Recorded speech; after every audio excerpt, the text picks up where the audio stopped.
everyone, welcome back to my channel. I just wanted to do a quick tutorial today as to how to weave in your ends. I've gotten a few questions on some of my videos as to how I end my projects, and I don't always go into this detail for every tutorial because there are multiple ways to do it and people have their own preferences. But I'll just take a couple minutes today to show you all those different ways that it can be done. So I would recommend having a yarn needle, but if you're just beginning crochet, you might not have one of these. I didn't use these for years. I just wove in with my hook. So I will show you how to weave in an end with your hook first. So we'll start with this green. And what we want to do is we want to bring this end and we're going to work it back into our stitches. So with your hook, if you have a smaller hook too, that might also be helpful. This is a 5mm and it's just going to barely squeeze through some of my stitches here. I'm just going to do a couple stitches at a time. See how I'm going through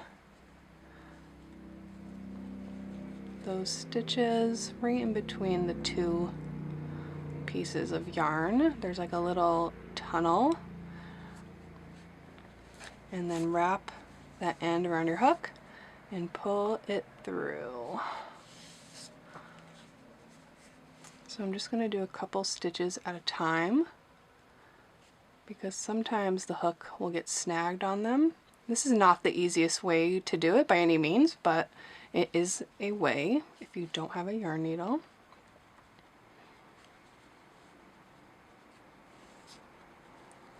Go one more. Alright, and then we want to go back the other way, but if we go back directly in where we came out, it's just going to pull through. So we want to go over that last stitch and then under again, back through the same way. Oops, I gotta go this way. So wrap again, pull it through.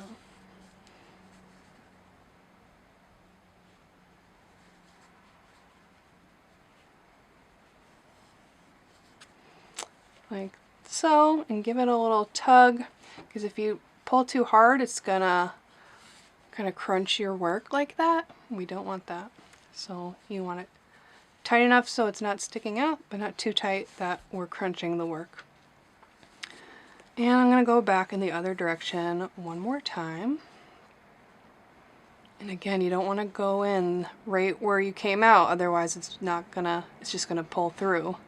So you want to go around one stitch at the end and then go back in the other direction.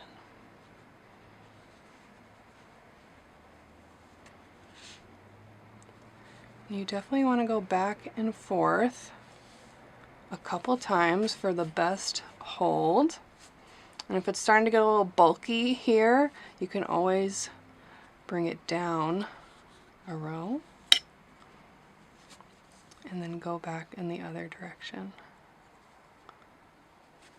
Oops.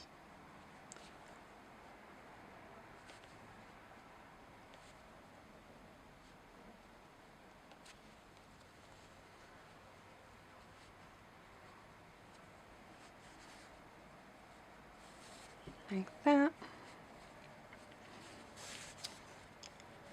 And maybe one more time on this end just to be safe. If you're only weaving in your ends, you definitely want to go back and forth a couple times and it will stay. Alright, that should be good, and now we can trim this off.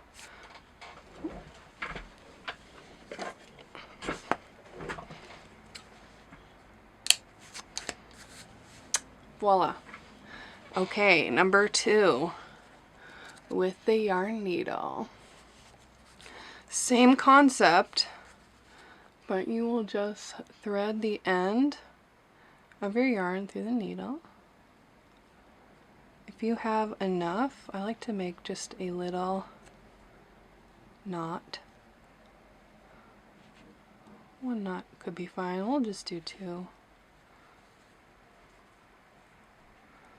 Alright, and then the same way, you want to just go right through these stitches, right like through there. And you want to be going through the same color, otherwise it will show up. But see how I'm going right in the middle of these stitches? That is where you want to be. Pull through.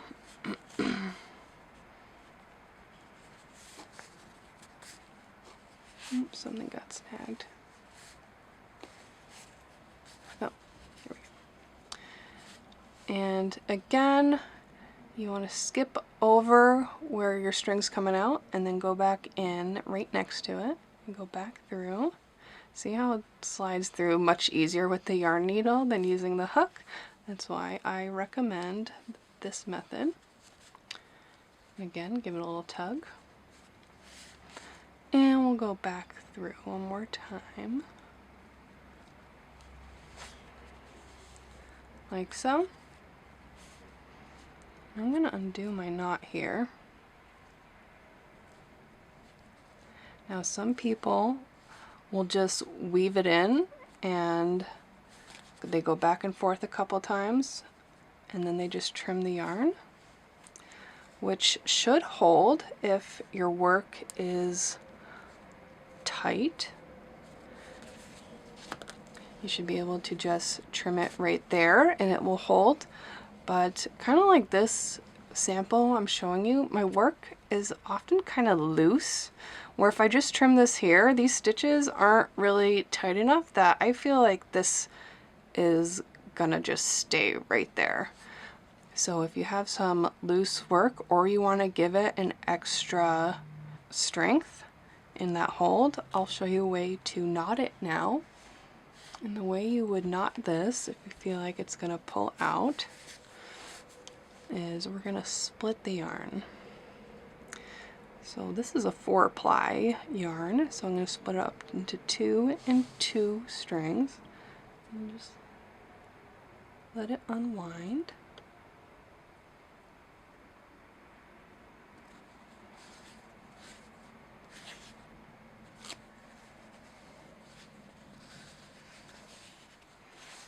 Okay, so now that we have our 2 halves, with your hook, just take one of those halves and kind of just bring it around one of those stitches and then tie them together. And this is how to make the smallest knot, is this split and tie method. I always do a triple knot to be safe, and then you can trim it. And there is, you can just barely see that little knot right there. But I like this method just because I feel like my ends almost always pop through. Even if the work is tight, I'll still find the end popping through. But if you weave in and then tie a knot, I think that's the strongest hold. Although some people don't like that little knot, but that is another way to do it. And then the last method I'm going to show you is how to weave in an end as you go. And I kind of had done that here with this pink yarn, but I will show you how to do that also. So I'm just going to grab a new color here, make a slip knot,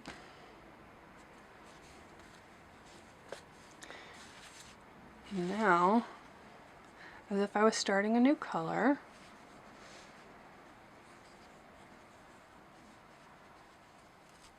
now I could weave in both of these ends as I go, or just one of them. I'll just show you how it looks if I weave in both these ends. So just bring them to the back and just hold them here, right parallel with your work. As you go in for your first stitch, go in through the stitch, go under both of those ends.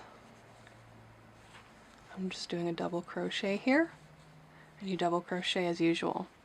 Same thing, go in the stitch, you're going underneath those 2 ends, and so we're just incorporating those 2 ends into the work.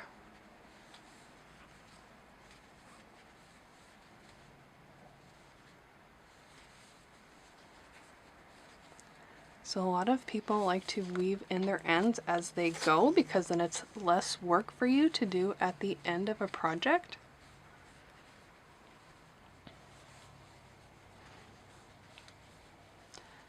And you can't really see either of those strings. Maybe you see a little pink popping through, but since it's right next to the pink, that's no big deal.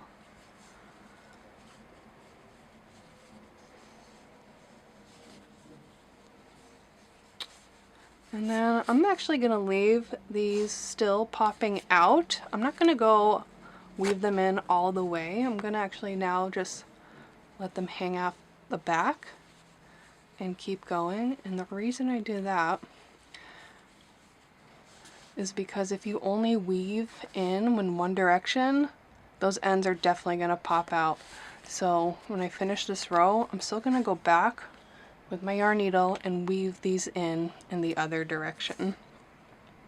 So you still kind of have to weave in at the end anyway, but it does save you that first weave in step. And then you just have to go back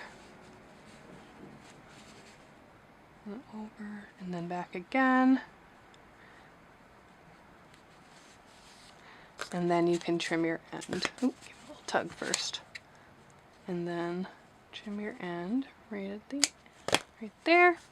Give another little tug so it tucks in, and that is another way to do it. So you still have to weave it in again, but it just saves you that first step to weave in as you go. So those are the different ways I like to weave in my ends. And everybody has their own way, so I hope that was helpful. Let me know if you guys have any questions, and don't forget to hit subscribe and stay up to date on my newest tutorials. Thanks for watching.